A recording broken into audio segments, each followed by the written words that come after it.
Hey guys, welcome back.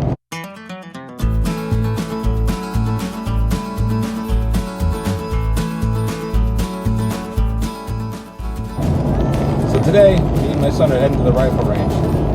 Come take a ride with us and see what we got going on.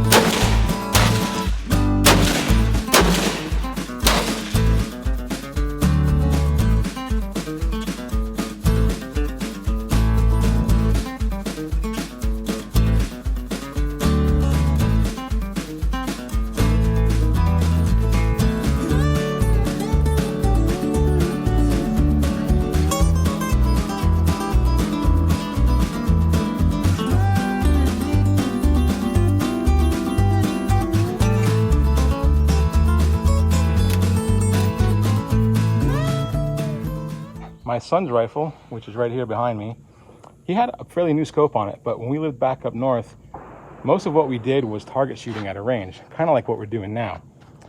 The problem was the scope that he had on there had a really fine reticle, which means it was just very hard to see. It was perfect for this type of thing, shooting in daylight, precision shooting at 100, 200 yards. That's what it's meant for. But this is a hunting rifle for him, and now that we're getting started hunting this year, we went on youth day, and about as soon as the sun started to set, he was looking through his reticle. We had deer in front of us, and the reticle just disappeared out of the scope. So we went and bought him a new scope that has a much bolder reticle, and the center of it lights up at night. So that'll make low light shooting a lot better visibility. So anyway, we just got the scope mounted up last night and bore sighted, and I'll tell you what all that is in a second, and I'll show you what we got. So what we got for him is a scope by Vortex. It's their Crossfire 2, and it's got the V-brite, which is this illumination setting here. It's a 3 to 9 power, and it's got a 50 millimeter objective, which is a larger objective than normal for a scope of this size, and that's going to help with light transmission, gathering all the light from outside and making low light targets better. Now last night we bore sighted it by bore sighting is when you place a cartridge inside of here that's actually a laser light beam. It's not actually a live round. You turn it on, it shoots a laser beam out the front. You aim it probably, maybe 20 or 30 yards, and you adjust your scope up, your elevation and your windage until the crosshairs meet that red laser dot. We've done that last night. It's bore sighted pretty much straight on. The purpose of that is so that when we get out there to our 100 range, our 100-yard targets will at least probably be on the paper, and then we can fine tune from there.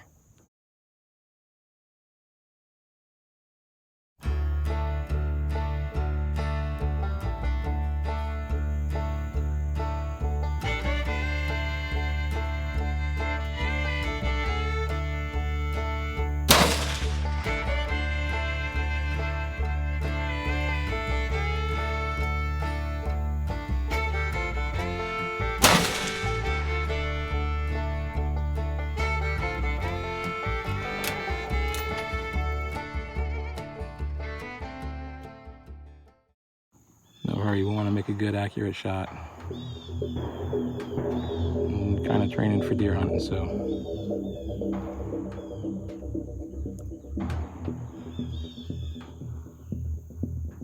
Just don't pull the trigger too hard.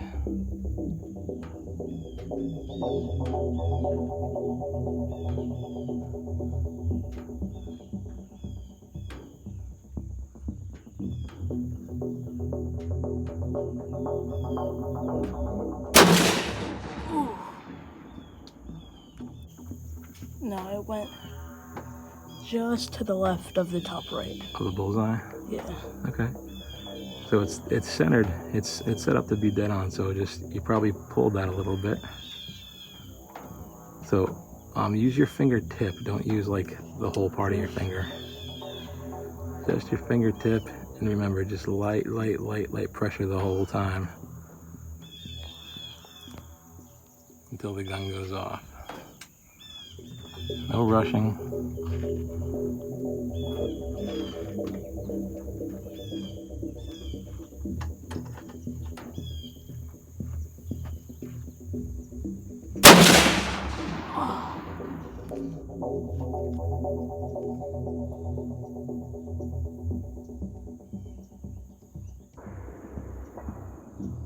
Make every shot count.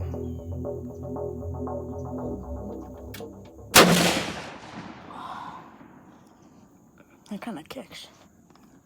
No problem for you. I don't think you loaded one. Open it up easy. Pull it back. Yeah, send that sucker home hard. Can't tell.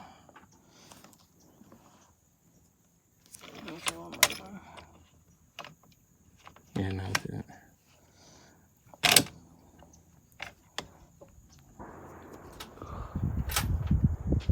I think there's 2 left, so I'll make each one count. Like it's your last 2 in the world. Take your time, all the time you need. Remember to breathe. Gentle squeezing.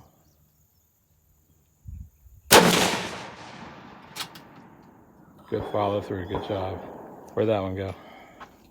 Same. Good. Send that last sucker home hard. There you go.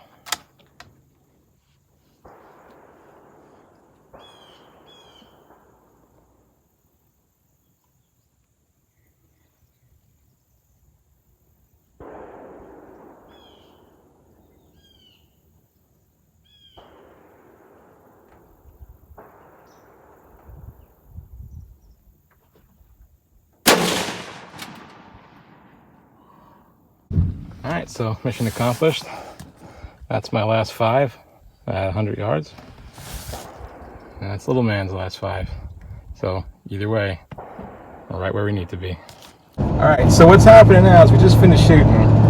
We're supposed to go meet the girls to go to a street fair today, like a fall street fair, where they have food vendors and food trucks and all types of stuff. And little man over here is trying to con me into going to a barbecue restaurant before we get back. Isn't that right? Yeah. I don't know. What do you guys think? Should we do it? All right. I think yes. Don't tell the wife, all right? All right, we're supposed to be watching our figure.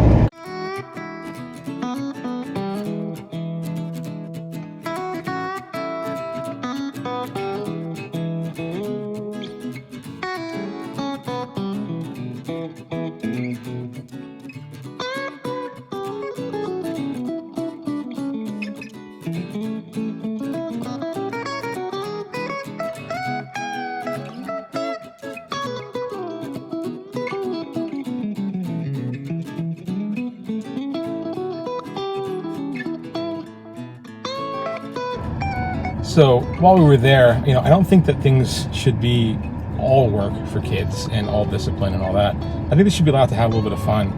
So if you notice, we brought his other rifle. He has, I believe it's a Savage 93.